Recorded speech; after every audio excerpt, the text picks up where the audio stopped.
Last session में हमने discuss किया था फूरियर साइन ट्रांसफॉर्म पर बेस्ड एग्जांपल। आज के सेशन में हम बात करेंगे example based on Fourier cosine transformation. देखिएगा यहाँ पे हमको करना क्या है, एक फंक्शन का फूरियर कोसाइन ट्रांसफॉर्मेशन निकालना है, जबकि फंक्शन अपने को कैसा गिवन है यहाँ पे f of x is equal to e to the power minus x, जहां एक्स जो है वो क्या है, 0 से इक्वल होगा या 0 से ग्रेटर होगा। ठीक है ना, मतलब ये है कि इन्फिनिटी से छोटा होगा। एक्स की जो रेंज है वो 0 से इन्फिनिटी में अपने को डिफाइंड है। क्लियर। तो e to the power minus x type के फंक्शन का फूरियर कोसाइन ट्रांसफॉर्मेशन अपने को निकालना है। तो हम सबसे पहले तो ये कहें कि भाई डेफिनेशन से हम जानते हैं कि जो फूरियर कोसाइन ट्रांसफॉर्मेशन होता है वो क्या होता है, Fourier cosine transformation of any function F of X, जिसको हम रिप्रेजेंट करते हैं F C bar of F से, जहां सी का मतलब हुआ कोसाइन और एस जो है वो फ्रीक्वेंसी पैरामीटर होता है। और ये हो जाएगा 0 to infinity F X into cos S x D X. Definition बड़ा सिंपल है इसका, इक्वेशन नंबर फर्स्ट हम इसको कह सकते हैं। अब देखिए करना क्या है, हमको पता है कि किसी भी एफ एक्स का जो फूरियर कोसाइन ट्रांसफॉर्मेशन होता है वो क्या होता है, एफ एक्स का कॉस एक्स के साथ प्रोडक्ट एंड देन उसका एक्स का रेस्पेक्ट में इंटीग्रेशन। अब यहां हमको एक एडिशनल पार्ट भी गिवन है यहाँ पे कि cos S X upon 1 plus S square का इंटीग्रेशन जो है 0 से इंफिनिटी के लिए एस के रेस्पेक्ट में वो होगा pi by 2 E to the power minus X. तो पहले तो हम इस फंक्शन का फूरियर कोसाइन ट्रांसफॉर्मेशन निकालेंगे और उसके बाद इस इंटीग्रेशन को भी हम सॉल्व करेंगे, प्रूव करेंगे। क्लियर। तो यहां पे देखिए हम फंक्शन का वैल्यू सब्स्टिट्यूट करें। इसके पहले हमने जो एग्जांपल लिया था वो डिफरेंट सब इंटरवल्स में डिफाइंड फंक्शन था। यहां अपने को सब इंटरवल वाला केस नहीं गिवन है, हमें डायरेक्टली एक फंक्शन दिया है ई पावर माइनस एक्स। तो हमें क्या करना होगा, हमें तो फूरियर कोसाइन ट्रांसफॉर्मेशन निकालना है किसका, ई पावर माइनस एक्स का। तो दोनों साइड हम एफ एक्स की प्लेस पे क्या रखें, ई पावर माइनस एक्स रखें। तो हमें f C bar of s का वैल्यू मिलेगा, f C bar of s का वैल्यू मिलेगा इस इंटीग्रेशन के माध्यम से। X is equal to 0 to infinity F x का वैल्यू है e power minus x into cos S x D x. अब देखिए एफ एक्स की प्लेस पे हमने वैल्यू रखा ई पावर माइनस एक्स।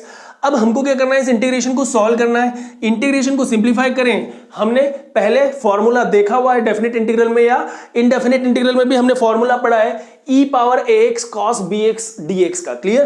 तो ये फॉर्मूला अपने को याद होना चाहिए, क्योंकि फूरियर ट्रांसफॉर्मेशन तो तब बनेगा जब हमको इंटीग्रेशन बने, क्योंकि फूरियर ट्रांसफॉर्मेशन जो है वो डिफाइन ही किससे किया है हमने, इंटीग्रेशन से।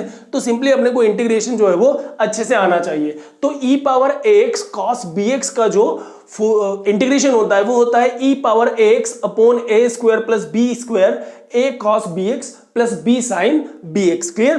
तो यहां पे हम यदि इस इंटीग्रेशन को इस इंटीग्रेशन के साथ कंपेयर करें तो देखिए ई पावर माइनस एक्स, यहां पे यदि हम बात करें फॉर्मूले में तो ए का जो वैल्यू हमको मिलने जा रहा है वो क्या मिल रहा है, e to the power A x को कंपेयर करें ई पावर माइनस एक्स के साथ तो ए का वैल्यू हमको मिला -1, और cos sx को कंपेयर करें cos bx के साथ तो जो b का वैल्यू है वो क्या हो गया, यहाँ पे s हुआ। तो इस प्रकार से हम क्या करें, a और b का जो वैल्यू है इस फॉर्मूले में सब्स्टिट्यूट करें तो हमें किसका इंटीग्रेशन मिल जाएगा, e power minus x into cos S x D x का।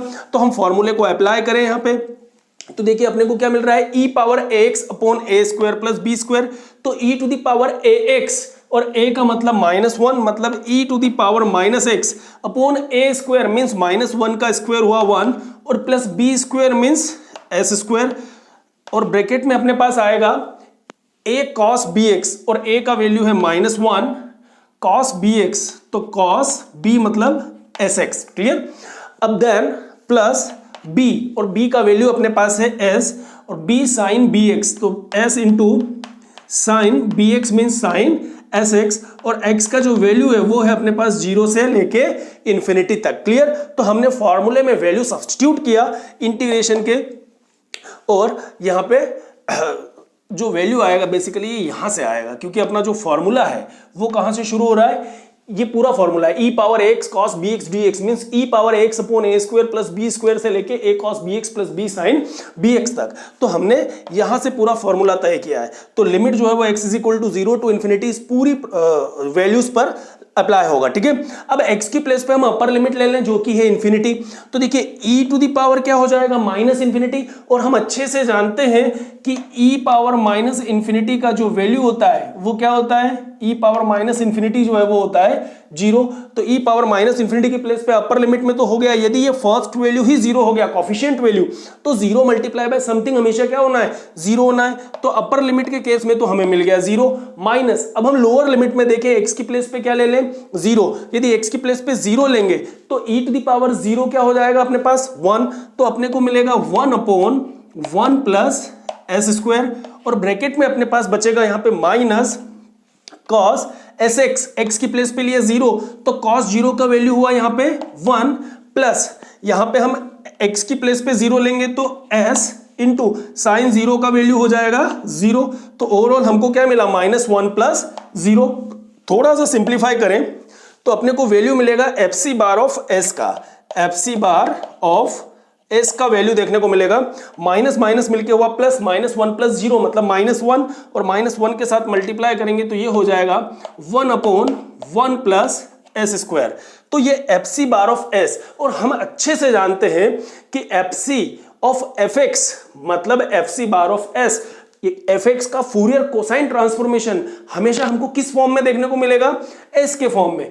एक्स टाइप के किसी फंक्शन पे यदि हम ट्रांसफॉर्मेशन अप्लाई करेंगे तो कन्वर्शन किस में होना है, फ्रीक्वेंसी के फॉर्म में, एस के फॉर्म में। तो हमारा जो आंसर है देखिए वो किस फॉर्म में आया, एस के फॉर्म में। मतलब यहां पे ये तय हो गया कि जो गिवन फंक्शन था ई पावर माइनस एक्स, उसका हमने ट्रांसफॉर्मेशन जो है वो कर दिया है। तो फूरियर कोसाइन ट्रांसफॉर्मेशन ई पावर माइनस एक्स का हमको क्या मिला, one upon one plus S square. Clear. अब एडिशनल पार्ट की बात करें तो यहां हमको प्रूव करना है कि ये जो इंटीग्रल है zero to infinity cos S X upon one plus S square D S, इसका वैल्यू किसके इक्वल आना चाहिए, pi by two into E to the power minus X के इक्वल आना चाहिए।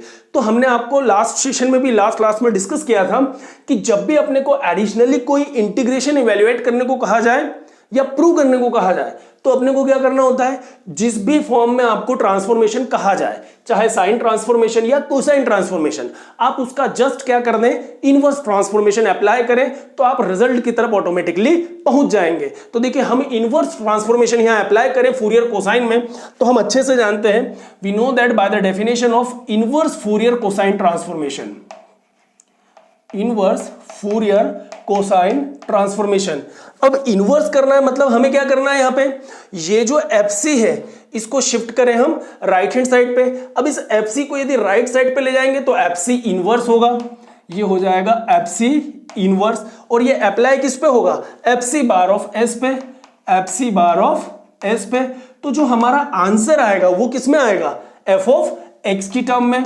और इस एफ ऑफ एक्स को हम फाइंड आउट कैसे करेंगे, डेफिनेट इंटीग्रल के माध्यम से, और फॉर्मूला अपने पास अवेलेबल है two upon pi S is equal to zero to infinity F C bar of S cos S x D S. ये होता है फूरियर कोसाइन ट्रांसफॉर्मेशन का फॉर्मूला, हम इसको कह सकते हैं इक्वेशन नंबर 2। क्लियर। अब देखिए कंपैरिजन अपन करें तो यहां एफ एक्स था तो F X cos S X, यहां एफ सी बार है तो F C bar of S cos S x D S. चूंकि यहां x था तो dx था, यहां s का फंक्शन है तो s के रेस्पेक्ट में ही आपको इंटीग्रेशन जो है वो करना होगा। कंपैरिजन यदि आप करते हैं तो ट्रांसफॉर्मेशन और इनवर्स ट्रांसफॉर्मेशन में अपने को कंसेप्ट बिल्कुल एकदम क्लियर हो जाता है ना, और इसमें कंफ्यूज भी नहीं होना है, अपने को बहुत अच्छे से ये चीज समझनी चाहिए ताकि कोई गड़बड़ी ना हो। अब देखिए यहां पे अपने को मिल रहा है fx, हम ये कह सकते हैं कि fx का जो वैल्यू है इस डेफिनेट इंटीग्रल के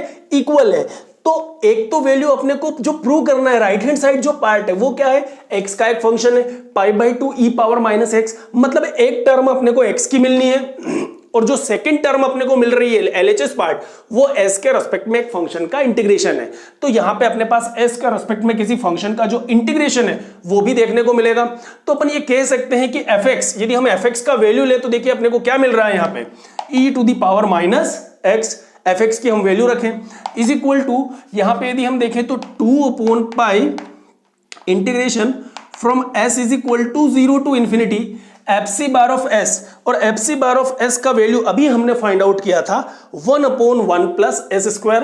तो ये जो वैल्यू है हम यहां सब्सटीट्यूट करें इक्वेशन नंबर 2 में 1 अपॉन 1 प्लस एस स्क्वायर, और इनटू अपने पास क्या है यहां पे cos S x D S. अब देखिए इसको थोड़ा सा सिंप्लीफाई करें तो अपने को क्या मिल जाएगा, इंटीग्रेशन इंटीग्रेशन को हम लेफ्ट साइड पे लेके आए और बाकी सारी चीजों को राइट साइड पे लेके चले, तो यहां अपने को मिल रहा है 2/पाई integration from s is equal to 0 to infinity cos sx upon 1 plus S square, denominator तो अपने पास है 1 plus S square into d s, और इज इक्वल टू हम देखें तो ये e पावर माइनस एक्स, इसको हमने राइट साइड पे शिफ्ट किया क्योंकि जो पार्ट हमको प्रूव करना है इंटीग्रेशन लेफ्ट साइड पे होगा और रिमेनिंग पार्ट राइट साइड पे। तो ये 2/पाई, चूंकि हमें चाहिए केवल integral cos sx upon 1 plus S square ds, जो हमको मिल चुका है cos sx upon 1 plus S square ds, जो चाहिए उसको हम लेफ्ट हैंड साइड पे रखें, रिमेनिंग सारे वैल्यूज को हम राइट साइड शिफ्ट करें। तो integration from s is equal to 0 to infinity cos sx upon 1 plus S square ds is equal to e to the power minus x, तो अपने पास already है। ये 2/पाई को राइट साइड शिफ्ट करेंगे तो क्या हो जाएगा, पाई बाय 2, और यही रिजल्ट हमें जो है वो चाहिए था। क्लियर? तो इस प्रकार हमने बड़ी आसानी से यहाँ पे फंक्शन का फूरियर कोसाइन ट्रांसफॉर्मेशन भी फाइंड आउट किया और दिए गए इंटीग्रेशन के लिए रिजल्ट को प्रूव भी किया। आई होप कि अच्छे से आपको सेशन जो है आज का क्लियर हुआ होगा। Thank you very much, thanks for watching this video.